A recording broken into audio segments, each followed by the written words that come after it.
Some of you might have had to take a class on history about something that was like, I don't really want to learn this, I'm here because I have to be. But let's say you're into architecture or engineering, or maybe you're into music or something, and you have to, or maybe construction, you have to learn history on something that you're interested in, then you're going to take more interest in what it is that history is talking about, because you want to learn kind of where you came from, how we got to this point, how music got to this point, how our engineering, architecture got to this point, so that way you hopefully can take and improve on what we already have. And for example, myself, I'm not in the engineering part at work. I work in an IT company, but we do have a lot of engineers. And we also work for a lot of companies that every few months, their engineers are designing something new, and then our engineers have to try and figure out how we're going to put this together. But, they were able to do that because they knew, okay, this is where we're at, this is where I want to go, how am I going to get there? How am I going to improve my product? How am I going to make it? In IT, we understand it's smaller, it's faster, it holds a lot more memory than it used to. So I hope to help us go back to our history a little bit and see how that can help us even improve today when we're sharing with others about what we believe. So as we looked at before, the Torah, the HaYesod, or the Torah, consists of all 66 books. Unfortunately, Torah is mostly translated as the word law. But if we look at the history, we can understand better why we translated it that way. I don't believe, obviously, why I'm teaching this is because I'm helping us to understand that I don't agree that that's the best word to use. But how we got here was, many of you have probably heard of the Septuagint. And the Septuagint is what they took the Tanakh, or we would call, most of us would also know it as the Old Testament, and they translated it into Greek. And supposedly it was written by about 72 Jewish scholars got together, and they compiled, that's where they came up with the Septuagint. So unfortunately, the word in the Greek that they used for Torah is nomos. In our language, nomos translates into the word law. And generally, we have a very negative view of law. I don't think it always is negative, but we tend to see it as, you have to do this, you have to do that. If you don't do this, this is going to happen. If you don't do that, that's going to happen. If you do this, this is going to happen. So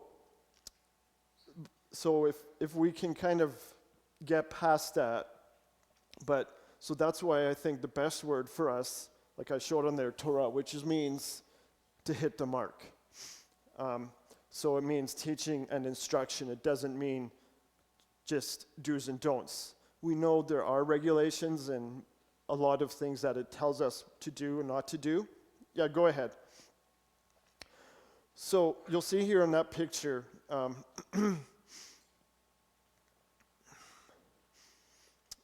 so you see that little boy, he's holding a Torah. I think you guys have seen this before. I'm not sure if we used it. But you see how joyful he is in having his Torah as a little boy. Now, to us, for example, one of my oldest daughters, she used to love holding her Bible. And so it's something that brings joy. Why? If the Torah is just full of you have to do, and you'll get this if you do, this will happen if you don't. Why is he so happy to have it? So clearly there's something that we're missing.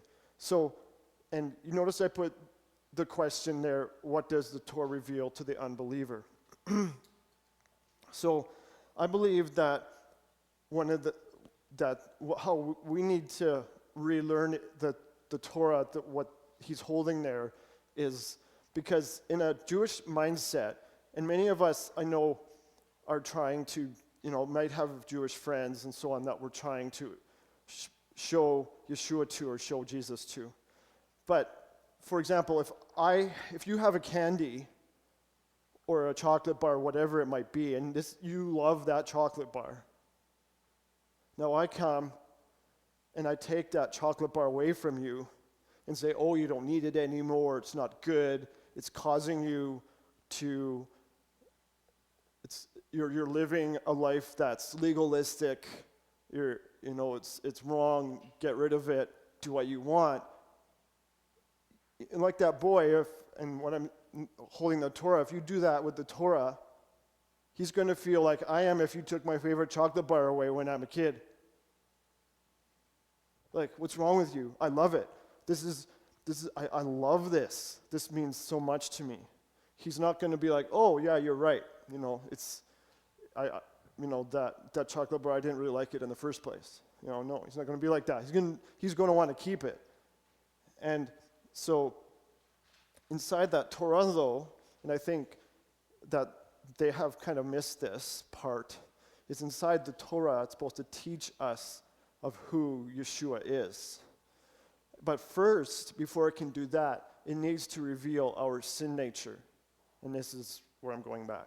Our sin nature to us. Because if we don't know that we are a sinner, why do I need a Savior? If I'm already right, I'm not wrong, so why do I need your help? Why do I need somebody to come and save me from something? Or you can stay on the other one. Sorry, you can stay on the other one. Thank you. Why do I need someone to come and save me when, as far as I'm concerned, everything's right? I'm already saved. I know where I'm going. What's your problem? You must have something wrong in your head.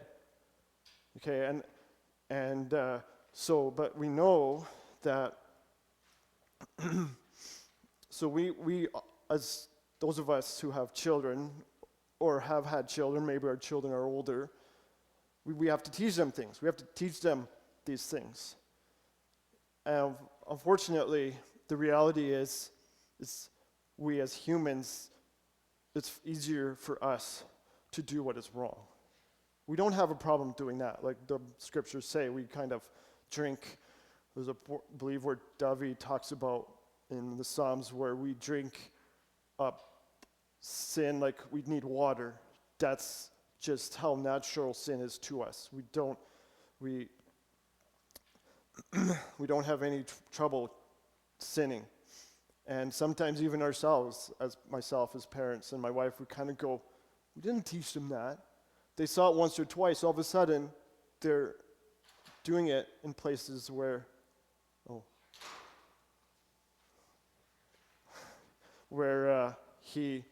we didn't normally teach them. I know we got started late, Martin. So we go like, what's going on? Why all of a sudden are they acting like this? And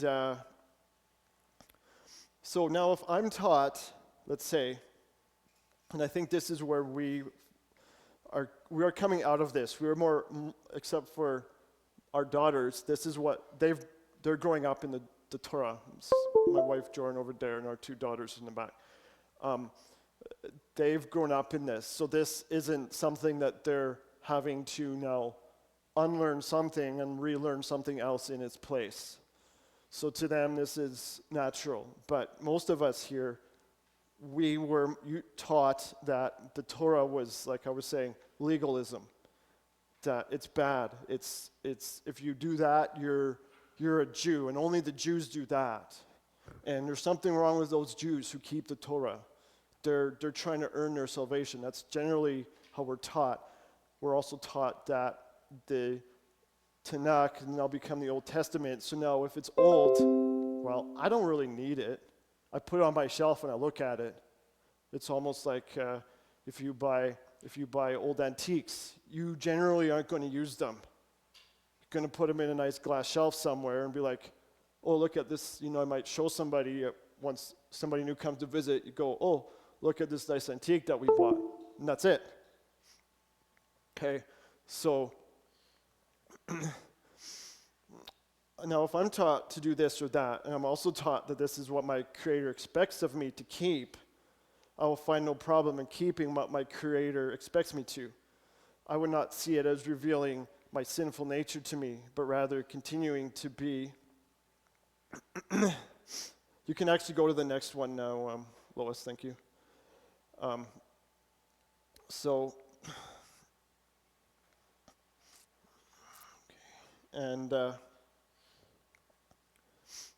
we see here that, as you can see, that generally this is how we view it. Okay, we view it as something that really, it's opposed to one. The law and the grace are opposed to each other, because this is how we have generally been taught before.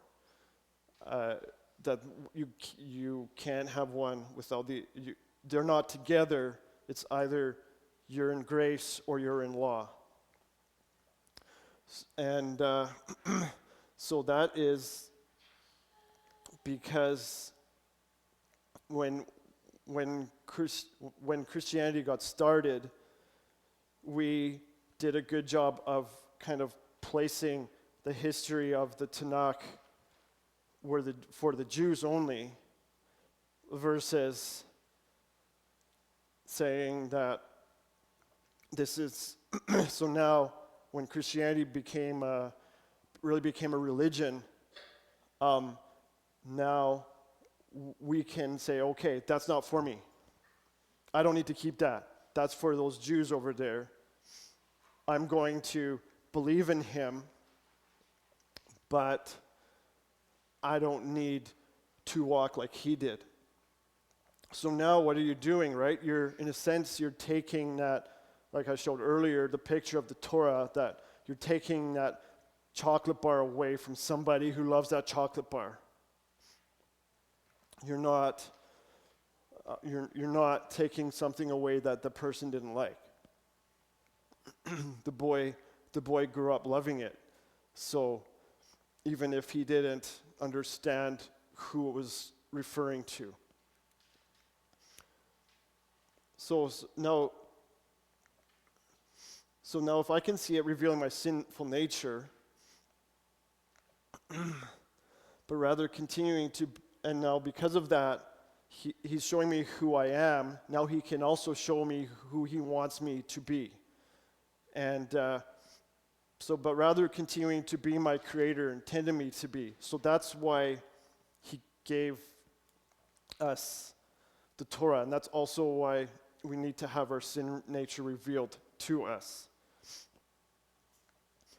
So, because most of us in Christianity have grown up we're used to keeping Sunday, Christmas, Easter, and I'll put a caveat on this. Not all of you might do this, but some in a certain degree do keep Halloween. And my family, we did keep that. But what you do is you don't dress up like a goblin or something evil. You kind of make it look pretty. How do you make it look pretty? You dress up like a police officer or a nurse or a farmer. But you're still going around asking for candy. You're still probably saying the same thing. You're still going to people's homes or giving you the candy.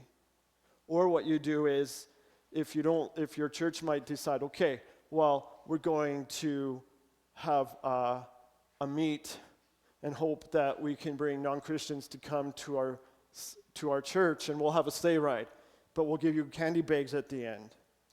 So in a way, even though you're not celebrating it according to what it's in the paganism how they would be, you're still showing it you're still honoring it in the sense that you're doing something on it, rather than being like, okay, God didn't say I'm supposed to keep this, so I should do everything I can to show that I don't agree with it.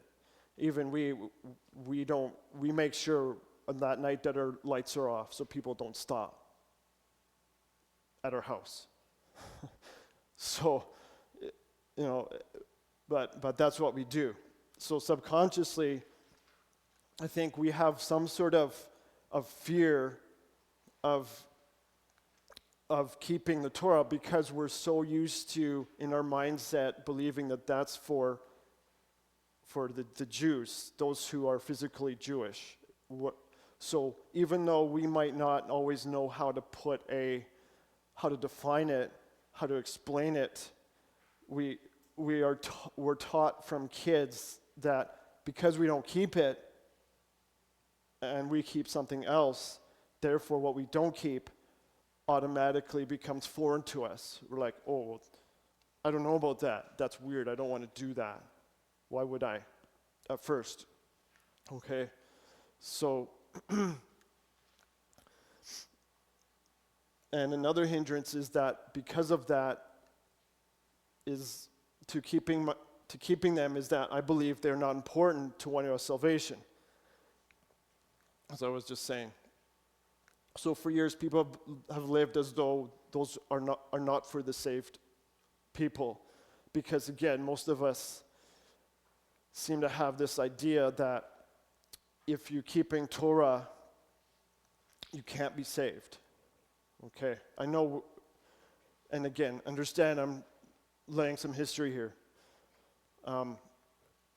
Because we have this idea that Christianity almost started this whole idea of salvation that seemed as if it never existed before. Even we tend to gloss over the fact that people like Enoch and others, Moses, Joshua, they obviously had faith. But somehow, because we have done away with that part of the Bible, it kind of leaves us kind of maybe reading it, but not really understanding, okay, what does that mean? Or maybe if nobody helps us to ask good questions, do they really not believe? Or am I just not understanding what's going on? So, and the most deceptive part is that the adversary does not want us to correlate how our Savior wants to dwell with us, including our living. So you can go to the next one, Lois. Thank you. Seeing as he would rather us live in a way that's opposite of what the Torah teaches us. I don't think because really, if we, as we're more and more putting Torah together with our belief, that's an issue for him. He doesn't like that. I'm not saying that believers who, I realize that in Iran and China, Russia, believers who just say they believe aren't keeping Torah are being persecuted for their belief. So I'm not trying to deny that. I know that's the reality. Okay, so, and I know that God really in the end knows those who are his and who aren't his. Okay, that's not for me to say. But we need to realize that we need to kind of get over some of these ideas that what we do doesn't have to necessarily line up with what I believe. And most of you have jobs here, so most of you know that that's really not the case. Because if you did something your boss said that was opposite, eventually your boss would get rid of you. Be like, you do this, but I keep asking you to do that. Okay, clearly you're not listening to me. You don't believe what I'm saying. Why are you still here? There's a door. I'll bring in somebody who will listen and do what I ask. So, but we do realize that no amount of doing the right thing can save us. That's clear throughout the scriptures. Okay, first we come to salvation, then because we are saved, we are now able to keep it the way that the Torah, that Yeshua wants us to. Not like he did. Okay, we're not there yet. One day. So he expects me to live in a certain way, and he already gave it to us. We already talked about that. So, and though I do not want to admit it, I fear what might happen if I begin to keep what are only meant for the Jews. I'm also having to deal with the type of, like it or not, it's a type of racism, because there's this idea that if I can come to salvation and not have to keep the Torah, then it's like I'm better than they are. And so why would I want to keep those things? That's not for me. They can keep that.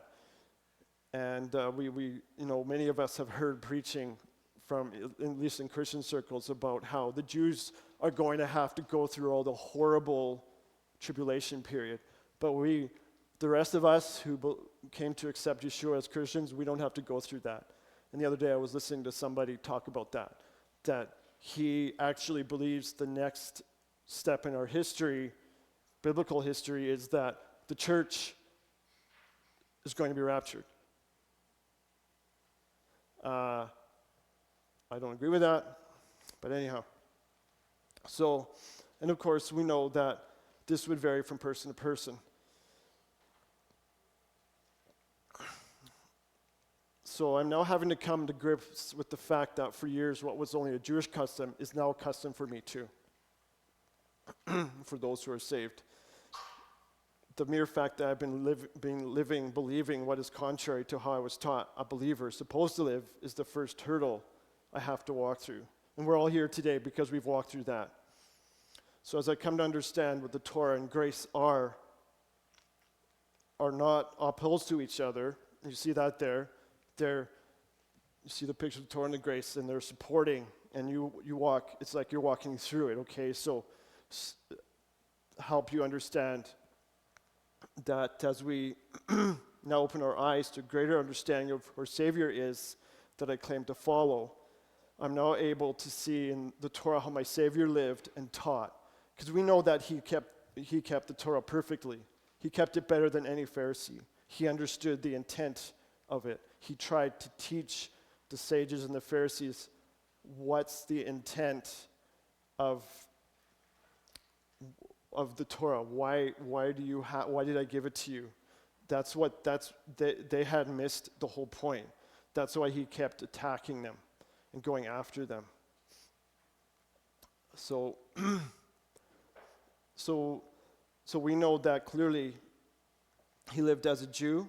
However, if we're willing to dig deeper, we will see that he was living how Elohim gave us in the scriptures to live. And so in the beginning, we see that Elohim had complete control over the formless darkness, void, and chaos that the world to be in was in at that time. The sixth day, he created male and female. And at the very beginning, we already know on the seventh day, he rested. So the Shabbat was already there. And somebody was asking me, actually my daughter was asking me the other day, there's this funny thing that a rabbi shows about the Shabbos cow. The cow was actually keeping Shabbat. Now, how did the cow learn Shabbat? Obviously a cow can be like, oh, today's the seventh day of the week. But what happened was obviously the farmer, he worked Sunday through Friday, didn't work the seventh day. So eventually the cow would have just got used to resting on the seventh day. So if you sell the cow and the cow's used to resting on a certain day of the week, and let's say this new farmer is a Christian and believes that you should work Saturday, the cow's not going to work because the cow's grew up used to keeping this certain day off. The Christian's going to be like, you stupid cow, move it. I need to work today. What's your problem? It's not Sunday, right?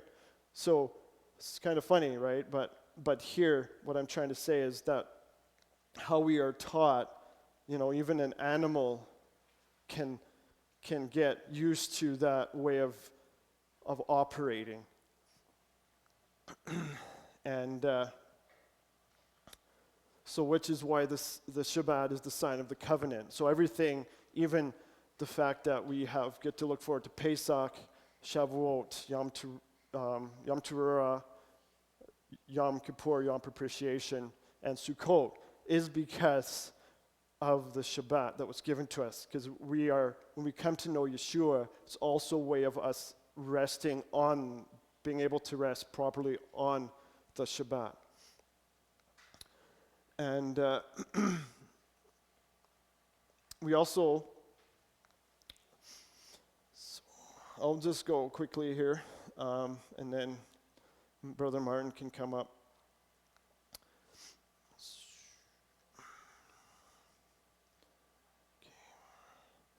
So for apart from this, we are not capable to follow his ways unless we understand our sin. From the beginning, there's a prophecy that the seed of the woman would crush the head of the adversary. And the adversary caused death to mankind, both spiritually and physically. And then I'll just keep going here. I talked a little bit about the different feasts. So, I'll mention them quickly just because it kind of helps. So the next feast after Pesach is Shavuot. And if you notice, they all work together. So first we have our redemption, then we have our freedom, because now we're able to worship him. If we weren't set free, it's hard to worship if you don't, right?